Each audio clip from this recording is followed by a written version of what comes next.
naging boyfriend. At sa 4 na naging boyfriend na yon, lahat walang natira.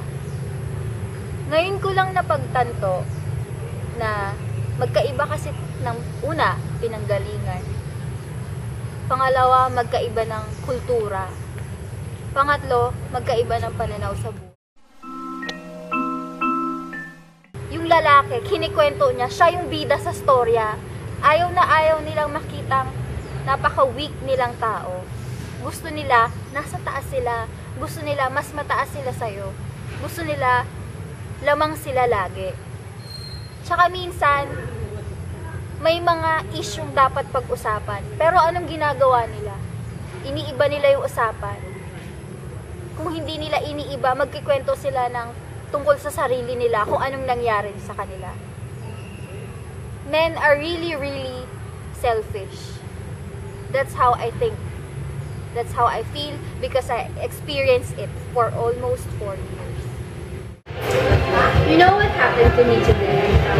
I saw my classmate in graduate school. Kat, do you know her? Yes. She talks about her boyfriend and she said that her boyfriend is so sweet, loving, and I want a boyfriend so sweet and loving too. What are you reading? I'm so glad to finish reading this book.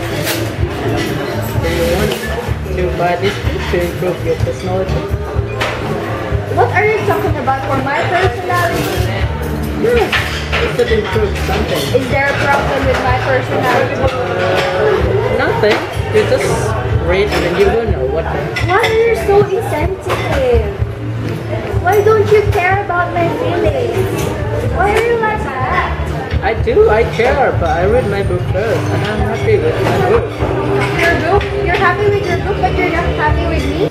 Tapos, sa kabilang banda, eto naman si babae, pag nagkikwento, they speak highly of themselves, related with their hopes, their dreams, and their values.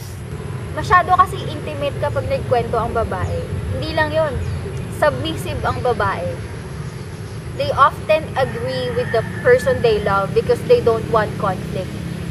They often support whatever he says because simply she loves the guy. But the real question is it equal? Okay ba ang communication ng lalaki at babae? Hindi, di ba?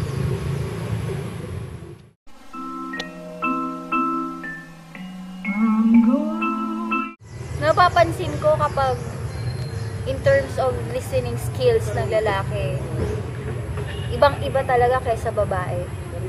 Lalo na kapag nagsasabi ka ng mga gusto mo sa buhay. Syempre, with holding hands and looking straight to his eyes pa ang pagsabi mo ng I love you. At minsan, nag-i-interrupt ka to show your support. Pero siya, hindi eh. Iba siya. Nag-i-interrupt siya para to show his power over the conversation.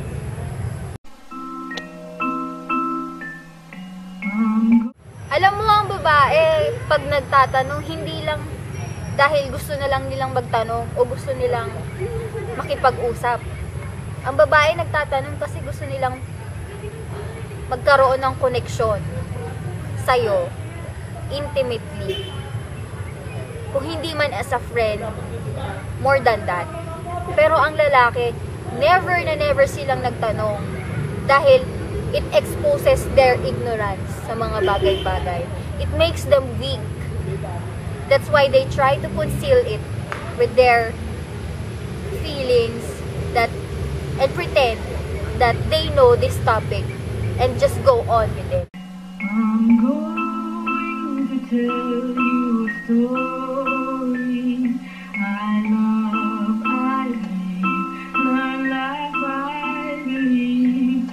I take... What's wrong with you? Why don't you want to talk with me? You want to break up with me?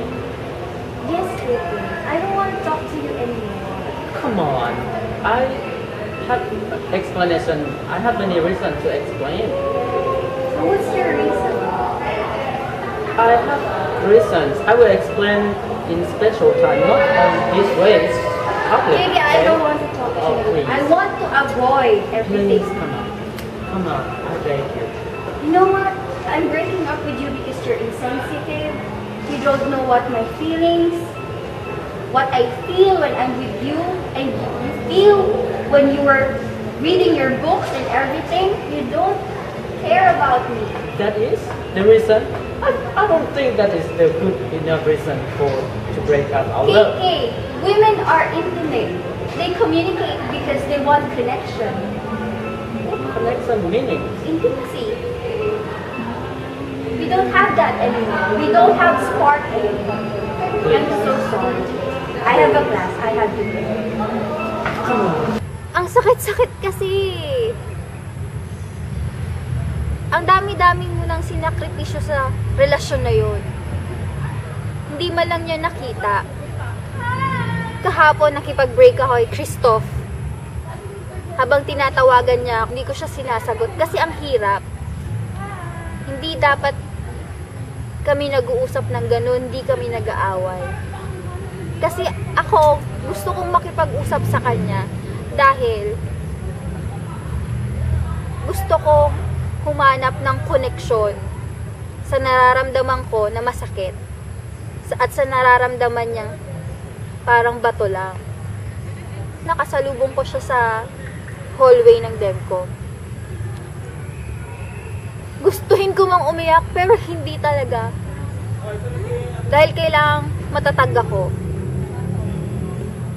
At sinabi niya, hindi niya kayang sabihin yung mga reasons niya kung bakit ganun siya sa mismong point na yun. Bakit nga ba hindi? Malay niya, hindi niya alam na yun na lang yung huling pagkikita namin. Ang gusto kasi ng lalaki, pag nakikipag-usap sila, in dealing conflict, mas gusto nila, mas mataas sila for upward positioning lang. Ang babae hindi, nakikipag-usap sila para mag-reconcile at para ayusin lahat-lahat ng mga issue sa relasyon. Hindi lang naman sa relasyon eh. Kahit sa anong bagay. I'm going to tell you a story. I love, I live, the life I believe. I take. Ako si Cristina Gonzalez. Ayaw ko na sa mga lalaki. I love, I live, the life I believe. I take my chances, I am you. I tell you this story, I give you my story, so I can live.